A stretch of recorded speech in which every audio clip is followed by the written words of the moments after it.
Party का विलय किए हैं तो घमंड का भी विलय कीजिए। और ललन सिंह के पास एक बड़ी ताकत है किसी भी पार्टी में टूट करा देने की आज, लेकिन सारी की सारी जो रणनीति है आपकी वो ध्वस्त हो गई। अब तेजस्वी पर अग्रेसिव है लेकिन इधर सॉफ्ट हो गए हैं, लेकिन इसका नुकसान इनको आगे वाले वक्त में होना तय है। नमस्कार, भारत लाइव देख रहे हैं आप। जनता दल यूनाइटेड के अंदर उपेंद्र कुशवाहा ने अपनी पार्टी का विलय किया और बीच में एक बार फिर से चर्चा तेज हुई कि कुशवाहा अपने दलबल के साथ एक बार फिर से जदयू से अलग गठबंधन की राजनीति करेंगे। विलय की राजनीति ने कुशवाहा के इमेज को काफ़ी धक्का पहुंचाया। कुशवाहा समाज का वोट बैंक भी बिखरा और उपेंद्र कुशवाहा की हैसियत भी कम हुई। तो ऐसे में अब उपेंद्र कुशवाहा की योजनाओं की जानकारी ललन सिंह को लग चुकी है। अब ललन सिंह को जब जानकारी लगी है तो पार्टी के बतौर सुप्रीमो ललन सिंह ने अपना दाव पेच शुरू कर दिया है। और ललन सिंह जिसके लिए जाने भी जाते हैं, डॉक्टर साहब से जानेंगे। डॉक्टर साहब, क्या लगता है आपको, ललन सिंह ने इस बार उपेंद्र कुशवाहा के पेट की दांत को पकड़ लिया? निश्चित तौर पर उपेंद्र कुशवाहा एक्सपोज हो गए और इस बार उपेंद्र कुशवाहा के एक्सपोज होने में कुछ किस्मत का भी मने हाथ है। एक्सपोज होने के बाद अब उनके पास तो अब जदयू में भी कुछ नहीं मिलेगा अब तो, जो मिलने वाला था। देखिए, बड़ी बात यह है कि भाजपा में भी वो जाने वाले लायक नहीं बचे हैं। हालांकि निश्चित तौर पर आगे चलकर रणनीतियाँ बदलेंगी, लेकिन फिलहाल उपेंद्र कुशवाहा ने एक जो प्लान बनाया था कि 14 तारीख को चूड़ा दही के माध्यम से सबको जुटाएंगे, भाजपा के नेताओं को बुलाएंगे और फिर उसके बाद मैसेज जाएगा, फिर पार्टी एक्शन जब लेगी तो हम उस पर रिएक्शन कर जाएंगे। नीतीश को एक्सपोज करने का चक्कर, नीतीश कुमार को एक्सपोज करेंगे, ललन सिंह को एक्सपोज करेंगे और सिंपैथी लेंगे, उसका एक इमोशनल विंटेज पॉइंट उठाएंगे और उसके बाद भाजपा के साथ जाएंगे या रालोसपा की वापसी करेंगे, ये जो भी करेंगे। रालोसपा तो बना नहीं थी, वो लगभग तय था। और ख़ास बात ये है कि ये काम जो रालोसपा और उपेंद्र कुशवाहा के लिए व्यक्ति कर रहा था उसी को हाईजैक कर लिया ललन सिंह ने जी। और ये शुरुआत ही नहीं है, ये इसके बाद बहुत कुछ होना है जी। अभी ये फर्स्ट बार हुआ है। ऐसे कई नेता जो रालोसपा के थे, जो समता फूले परिषद जो है जी, या उपेंद्र कुशवाहा के जो हितैषी हैं, समर्थक हैं पुराने, उन सभी के लिए एक रणनीति जदयू ने बना ली है, ललन सिंह ने बना ली है। देखिए, ये बात तो ललन सिंह को बहुत पहले ही आभास हो गया था। नीतीश कुमार कोई कारण था कि उन्होंने अपने आप को उपेंद्र कुशवाहा से अलग किया और ललन सिंह का कद काफ़ी बढ़ा पार्टी में, और वहीं उनका कोई नामलेवा नहीं था उपेंद्र कुशवाहा का। उनको बार बार बिहार के पूरे इलाकों में घूमने के बावजूद उनका विरोध हो रहा था। ये सब कुछ तय था। क्यों? क्योंकि उपेंद्र कुशवाहा ने जिस नीयत से अपनी पार्टी का विलय किया था वो नीयत धीरे धीरे समाप्त होती दिखी। इस बार उपेंद्र कुशवाहा आए थे तो उन्होंने साफ तौर पर कहा था कि मुझे कुछ नहीं चाहिए, बस संगठन में काम करेंगे। लेकिन फिर MLC बने, संसदीय बोर्ड के अध्यक्ष बने और बाद में उनकी महत्वाकांक्षाएं बढ़ी। जब उनको मंत्रिमंडल के विस्तार में नहीं जगह मिली, वहां उनकी नाराजगी एक दर्ज हुई। फिर खबर आई कि उन्हें मुख्यमंत्री उप मुख्यमंत्री बनना है, नारे लगे उन मुख्यमंत्री के लेके उनके। इन सब के बावजूद नीतीश कुमार को इस बात का एहसास हो गया कि ये अपनी पार्टी भी जीवित रखे हुए हैं, समता परिषद भी साइड से चला रहे हैं और इसकी वजह से कहीं ना कहीं समस्याएं जो है आगे चल के उत्पन्न होंगी।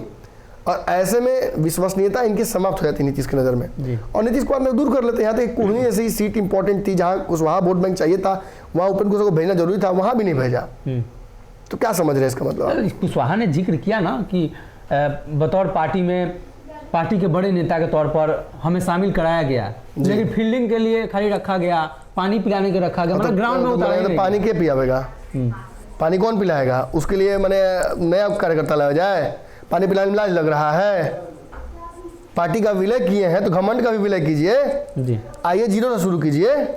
अगर नीतीश कुमार को आगे बढ़ाना है, एक समाजवादी छवि को आगे बढ़ाना है, देश भर में एकजुट करना है, तो ईगो छोड़िए ना, आइए जमीन पर।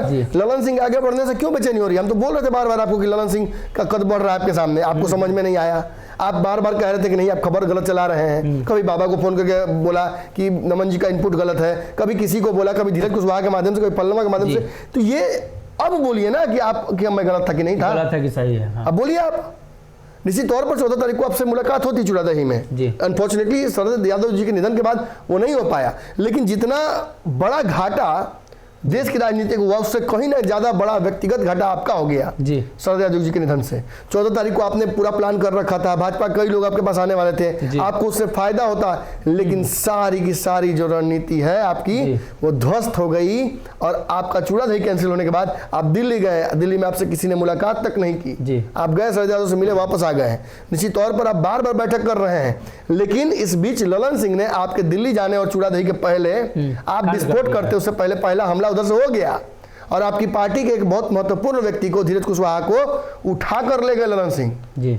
और उनके अलावा वो भी आगे का मैं लिस्ट का नाम नहीं लूंगा, मुझे तो पता है अच्छे खासे लोग यहाँ से वहां भाग रहे हैं। रालोसपा जो जीवित होगी, के गो उसमें बचेगा आदमी पुरनका, ये तो अपने आप में सवाल खड़ा हो रहा है। नाराजगी आपने खुद देखा, हमारे ही चैनल पर धीरज कुशवाहा ने स्पष्ट तौर पर अपना दिल खोलकर कहा कि हम तो लगातार उनके लिए ईमानदारी से काम कर रहे हैं। वो ईमानदार नहीं है, वो अपनी ईमानदारी बताए ना। जब वो ये बात कहते हैं नीतीश कुमार को कि आपके यहाँ आए हैं तो मेरी इच्छाएं मर गई हैं, मैं क्या साधु संत हूँ, मुझे नहीं चाहिए कुछ, आप खुलकर डिप्टी सीएम की मांग करते हैं। आपके साथ इतने सारे लोग गए थे, किसी को कहीं नहीं आपने बना दिया एमएलसी, आपके लायक एमएलसी तो नहीं था, आप तो केंद्रीय मंत्री के से इस्तीफा दिए हुए हैं, आप लोकसभा लड़े हो, जीते हुए हैं, तो आपने क्यों एमएलसी अपने ले लिया? क्यों नहीं आपने किसी और को अपने पार्टी में बनाया?